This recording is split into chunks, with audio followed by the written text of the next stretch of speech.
4.2 गौतम की खोज की कहानी। गौतम बुद्ध का जन्म 2500 साल पहले राजकुमार सिद्धार्थ के रूप में हुआ था। वे एक राजा शुद्धोदन का पुत्र थे। उनका जन्म वैशाख पूर्णिमा के पवित्र दिन कपिलवस्तु शहर के पास स्थित लुम्बिनी में हुआ था। उनके जन्म के 7 दिन बाद उनकी माता माया देवी का निधन हो गया।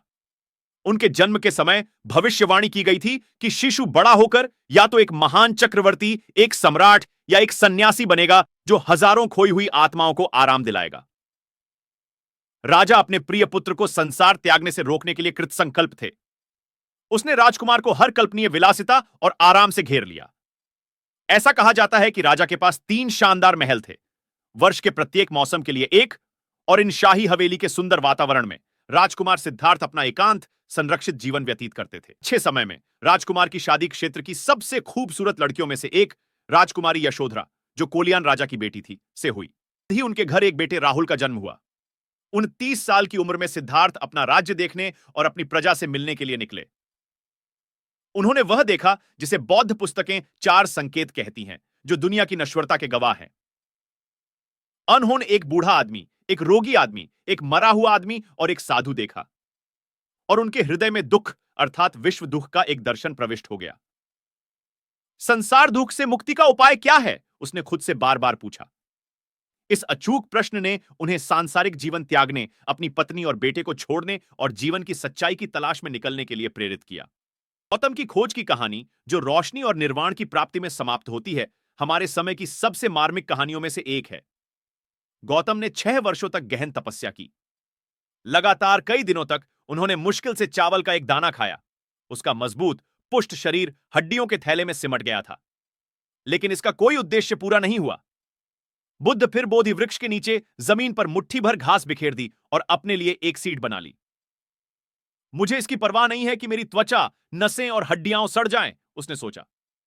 मुझे परवाह नहीं है कि मेरा जीवन रक्त सूख जाएगा। मैं तब तक हार नहीं मानूंगा जब तक मैं आत्मज्ञान प्राप्त नहीं कर लेता। शब्दों में कैसी दिव्य इच्छा शक्ति है, और यदि मनुष्य अपनी इच्छा शक्ति जगा ले तो वह क्या नहीं कर सकता। कहा जाता है कि उन्होंने एक दर्शन देखा जिसमें उनके लिए एक संदेश था। इसने उनके लिए आध्यात्मिक उत्प्रेरक के रूप में काम किया। ये शब्द थे, तार को न तो नीचा और न ही ऊंचा बजाओ। ज्यादा खींचने पर तार टूट जाता है और संगीत खत्म हो जाता है। सोचा, मैंने भी अपने शरीर को कष्ट देकर भूखा रखा है। मैंने चरम सीमा ले ली है। मुझे बीच का रास्ता अपनाने दो। जब उसने नदी में स्नान करने के लिए उठने की कोशिश की तो उसने देखा कि वह इतना कमजोर हो गया है कि उठ नहीं पा रहा है।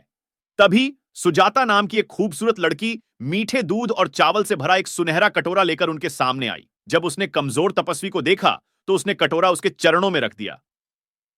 भगवान, कृपया मेरी दूध और चावल की भेंट स्वीकार करें। बुद्ध ने उनकी भेंट स्वीकार कर ली। कई दिनों की भूख के बाद यह उनका पहला भोजन था। इसने उन्हें तरोताजा कर दिया और उनमें एक नई शक्ति का संचार किया।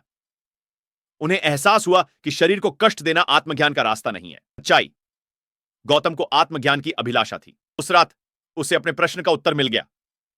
दुहक का कारण क्या है? दुहक का कारण इच्छा है। दुहक का इलाज सब कुछ त्याग देना है। इच्छाएं और सही जीवन अपनाएं।